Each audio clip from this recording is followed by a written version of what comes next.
So first thing we do is you have two little levers you got to pull out and slide, and that will allow this little plastic cover, which is extended forward and lets all the gravel of the last 8 years, 7 years fall all over you. All right, so then I'm going to take a screwdriver and release the clip, the turbo outlet and the core inlet until it snaps. While we're at it, you can go ahead and get the intercooler outlet, which this one's kind of grimed up.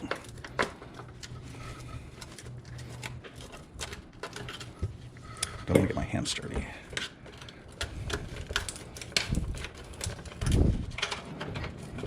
Right there until it snaps out. You see at that point you can get the charge pipe loose gently. Do the same thing on this side. I should probably just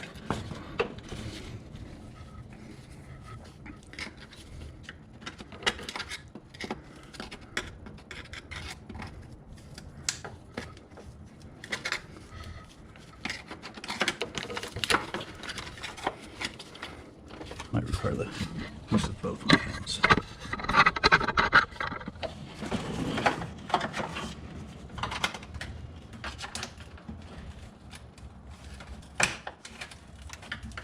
Gotta get it from the right angle. I didn't mention the bumper cover torques on the top are T30s, and the two down here are T25s.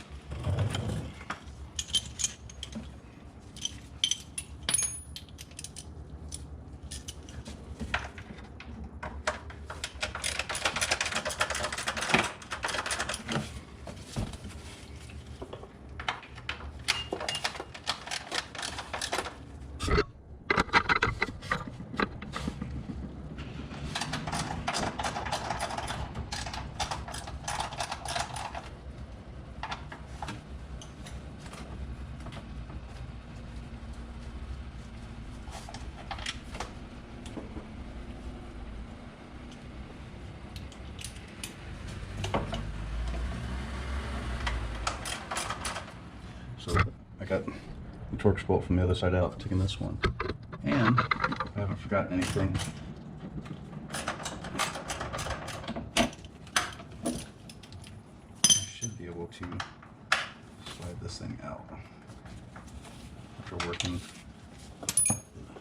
the outlet hoses out of it just a little bit better.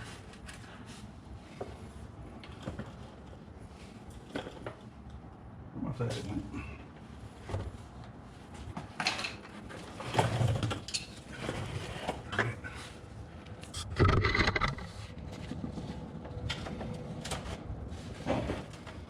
I advise safety glasses.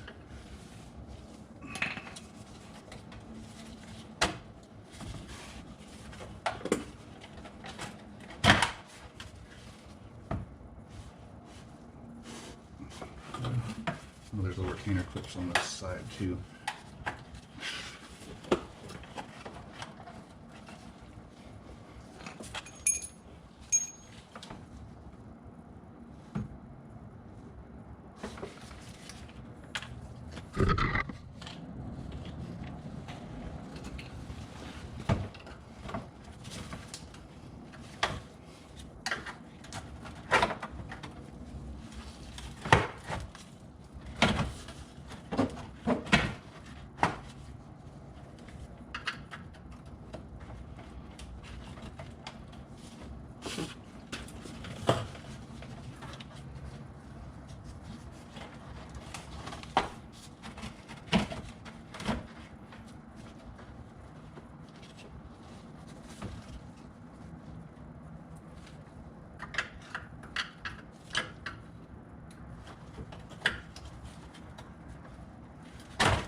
Alright, and gently lower out your slightly ineffective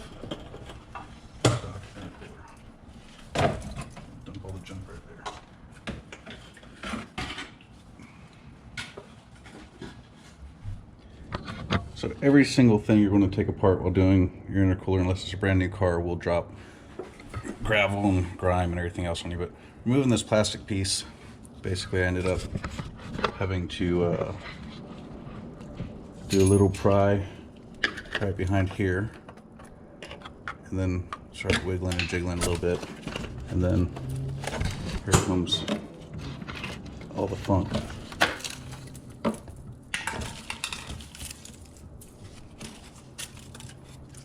Insects and otherwise. So this is the upgraded hoses for the ARM charge pipe. So basically you just get the larger silicone. You don't have to worry about the plastic ones cracking. So I've removed dual cone intake and the charge pipe, which I put on during today's dyno session to get the difference in that. And so from the bottom with the intercooler being gone and the top of the charge pipe being removed, you're left with this plastic pipe here that has to be fed out of this extremely tight spot, which is actually easy in comparison to getting the larger one fit in there. So that's what I want to do now.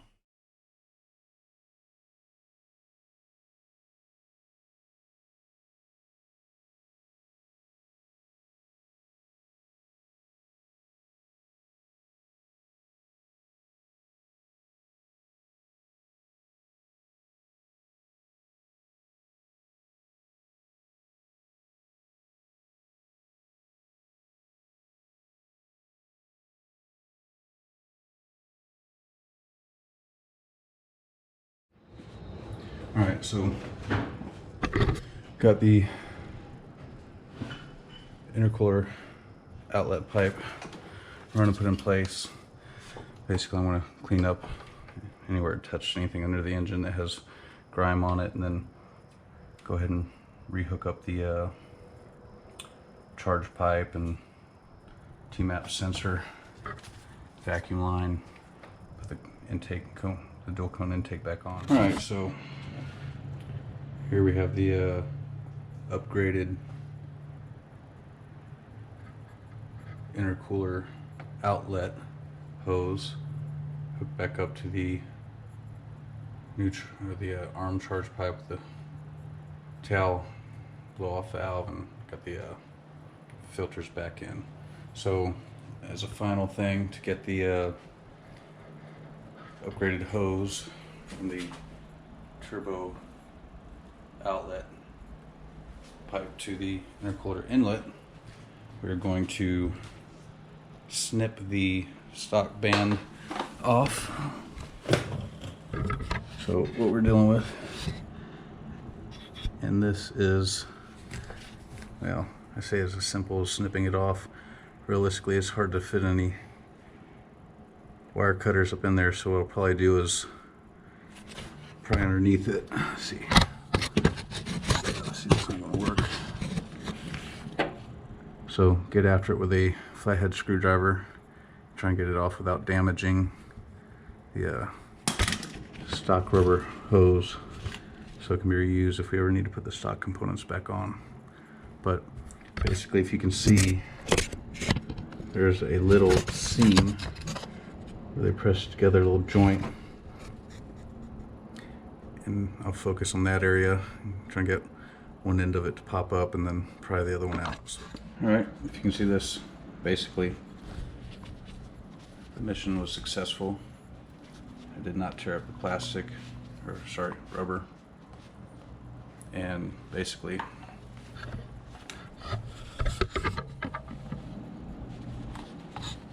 got the screwdriver just up underneath the lip of the joint, pried that one up, then got it on top of the flat side of there, and then pried it and pulled it off.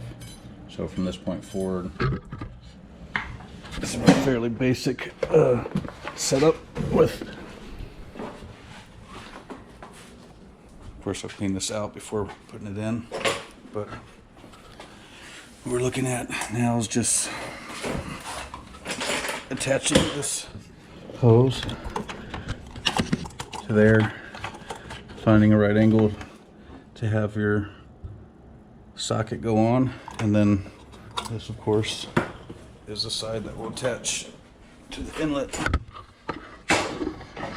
Pardon the exceptional photography here. But I just kind of want to give a side-by-side comparison of the stock to upgraded intercooler. So the widths are practically the same. On the stock one, you're dealing with 5 inches high by, let's just say for ease of measurement, 4 1/4 deep. Where on the aftermarket one, without the step portion alone, we're dealing with 6 inches. So you get another inch there, and approximately 5 1/4, maybe 5 1/8 on the depth. And then you also have the additional 2 1/4 inches stepped up by 1 1/2 inches. It's more robust, better cooling fins, better material. So as your turbos produce boost, compressed air is heated and runs through the stock intercooler. It doesn't flow as much air. Now, given going too big of an intercooler can cause a little bit of a pressure drop, but there is a balance. But as you start pushing more boost, this stock was just not going to flow it. So it's going to get hotter, it's going to be less efficient in cooling it. So when it goes into your intake and your ECU measures the heated air, it's going to then end up changing its fuel and timing calculations and cutting power. The upgraded hose kit that ARM Motorsports offers, which I already installed. This is an old one I had that the timing or the accessory belt ate into. But if you see the difference in sizes here, so it's going to flow a lot more air. Basically, I guess, is if you were to use the stock turbo outlet or intercooler outlet, you'd end up probably being a little bit more restricted. These are plastic, they can break. I don't know if there's prone to breaking as the charge pipes. The silicone on this is pretty robust. Other than the accessory belt cutting through it, it's going to hold up. All right, so here's the turbo outlet intercooler inlet aftermarket hose installed, hose clamped. Coming to the other side, here's the intercooler outlet up to charge pipe hose installed. So next I'm going to install this nut, this bolt into the, see if I can get this visible. I have them screwed all the way towards the coarse threaded part that goes into the plastic. So here's where the stock mounting bolt screw that held the intercooler in was.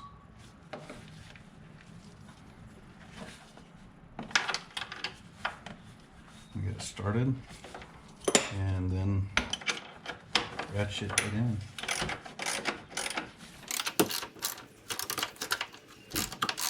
You can feel the plastic portion here.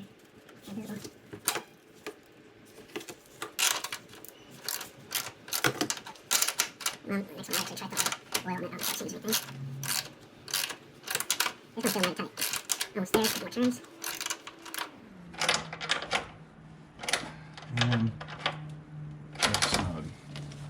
Back the bottom one off. And there. Now do that on both sides. And you'll have your mounting hardware for your intercooler in place.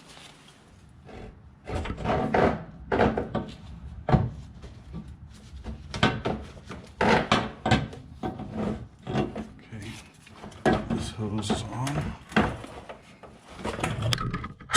Oh no.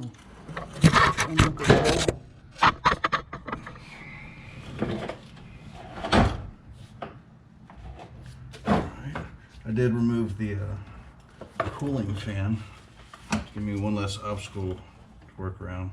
That's just an electrical connection and a bolt or two. So, all right, hold on, where we at?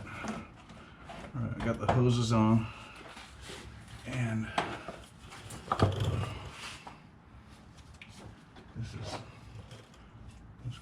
This seemed too easy.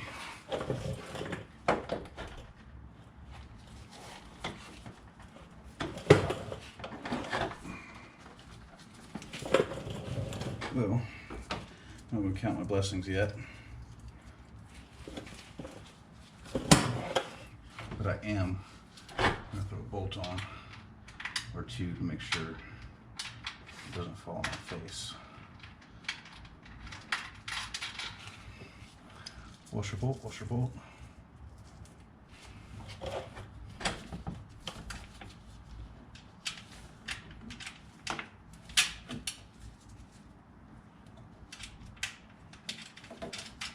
Okay, so let's look at what we got. Obviously it needs to be secured and tightened. There's our front view.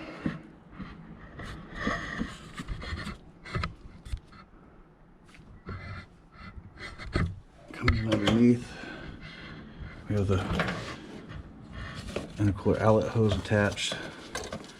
I remember to put the hose clamps on beforehand. Here's the intercooler inlet. So you need to make sure that's fitting down solid on there. I don't remember it being this way on my 08, but this portion of the hose was sitting pretty tight up against the cooling fan. So I'm gonna have to see how snug that cooling fan is going back in. But I want to make sure I got, first and foremost, the intercooler tightened, both the bolts nice and snug, and then I'm gonna tighten the hoses. I will double check all my tightnesses above and below, put the cooling fan back in,